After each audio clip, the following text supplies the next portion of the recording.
Well, there you see it, guys. The books are gone. Completely gone. All of them. I had someone who just came, I guess, maybe 3 days ago and bought all of them. All the rest of the ones I had, the ones that I did not flip onto Amazon and so on. Turns out he was an Amazon seller as well, it sounds like. And we came to an agreement on the price. I'll let you guys know that here in a minute. You see some clothes here that I'm actually bundling together to put on Craigslist as well and offer up and so on. But it was over 3,000 books still left. You guys remember I started this journey with about 3,400 and still had about 3,100 left.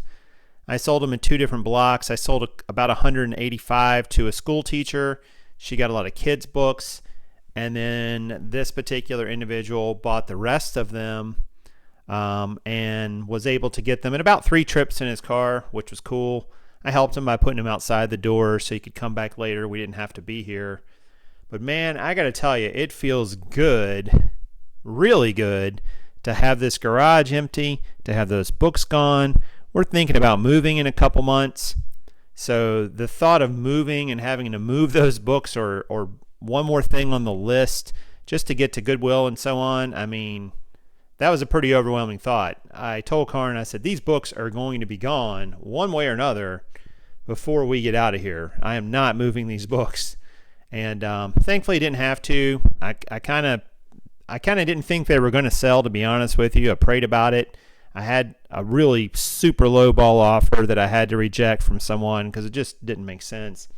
And then I gave someone a pretty good deal, I think. And quite honestly, as I was looking through those books, I realized there was a lot of books there that, knowing now, a few months later, what I didn't even know back in May, I probably could have flipped some of those books and made some good money on them.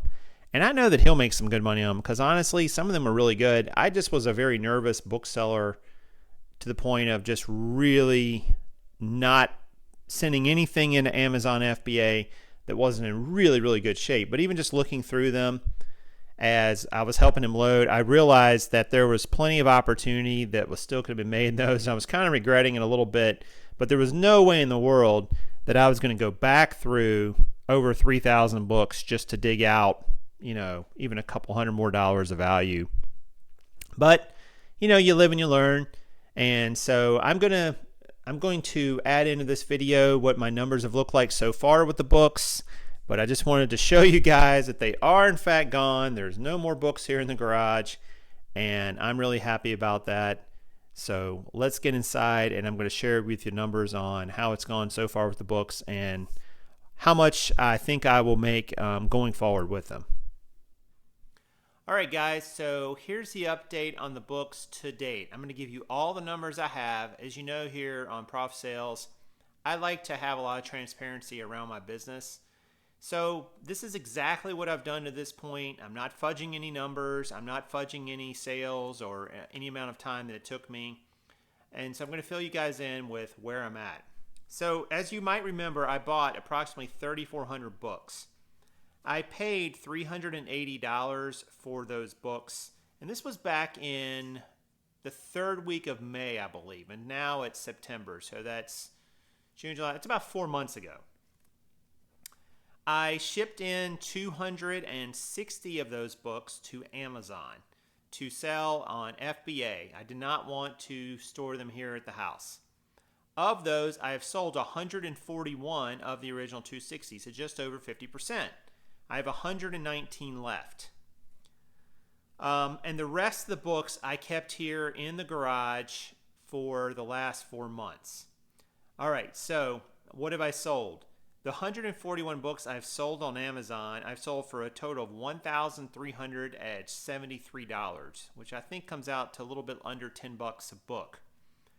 The 3,140 books I had here, I sold those in 2 different lots. I sold those for a total of $320, basically.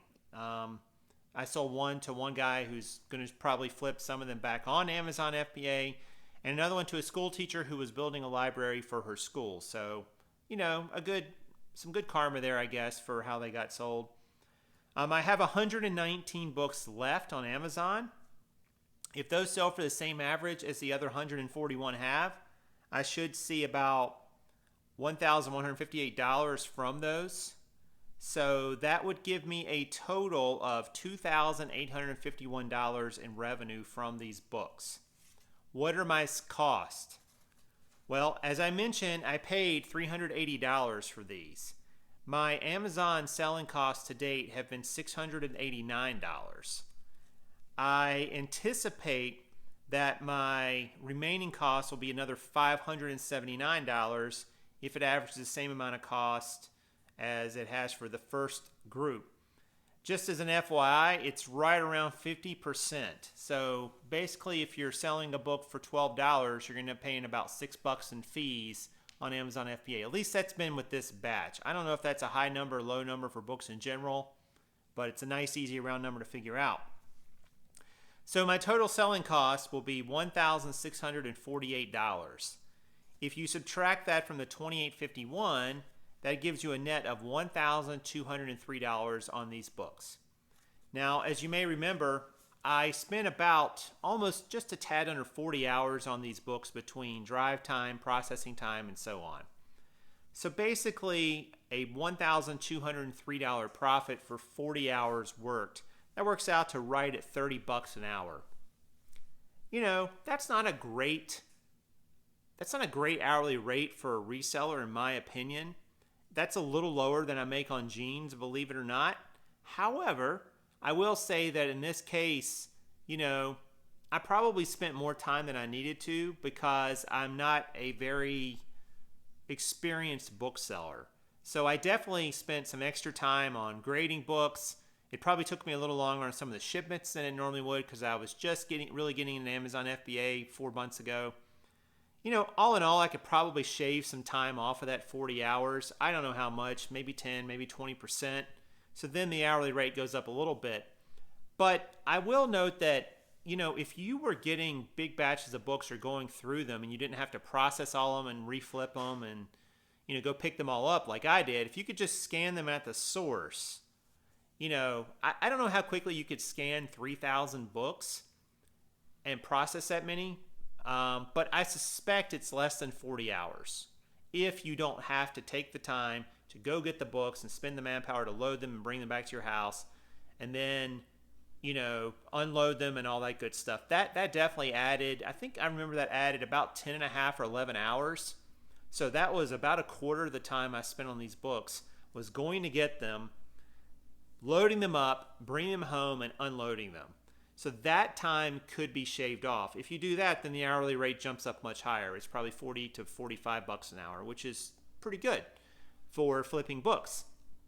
So people have asked me, you know, would you buy that many books again and do this again? And the short answer is probably not. And the reason is because I think it's probably a better strategy if you want to get into flipping books to go ahead and find those books at bookstores that are going out of business or having sales, at garage sales, at thrift stores, at libraries, places around you where you can go in and take the time to scan the books and only come out with the ones you want. I think that alone just ups the hourly rate so much higher that it's probably the way to go. Could you buy big bulk lots like this and take the risk and transport them? Sure, you can. But they don't come along that often, first of all. And depending on the town you're in, they might not come along at all. And second of all, be prepared for a lot of work. I mean, it was dusty, dirty business. It was hard work. It was back-breaking work. I mean, books, you know, some of those boxes had to be pushing 80, 85 pounds. They were not light. So there's just a lot of extra work you have to do there. I think the better strategy is, like I mentioned, to go to the books, scan the books, and leave with only what you think will sell and will do well for you. That's my opinion. But it was a great learning experience.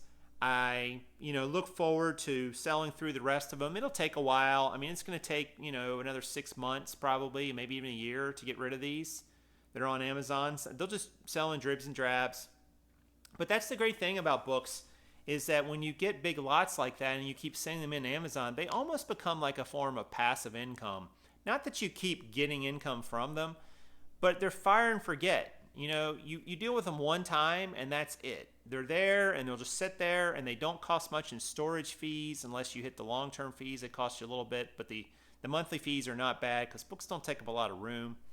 You know, that's how Amazon got their start, so they're really good at processing them and dealing with them and storing them.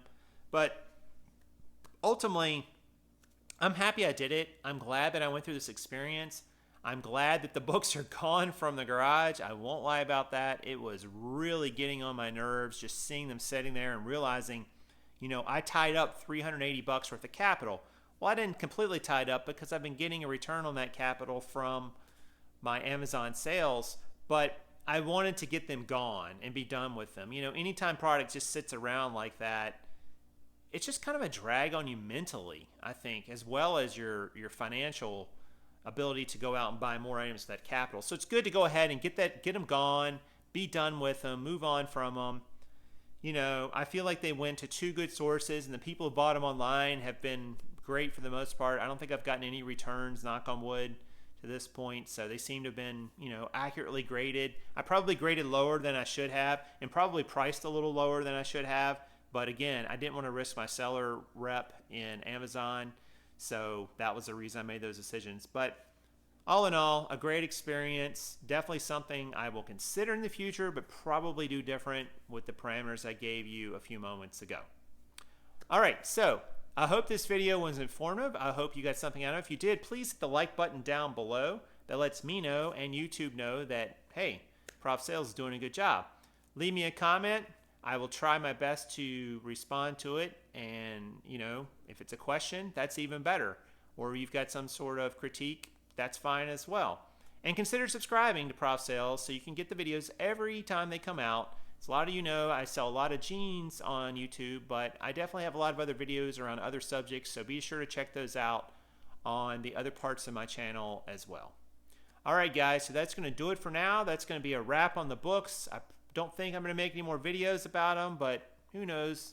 Who knows what the future will hold?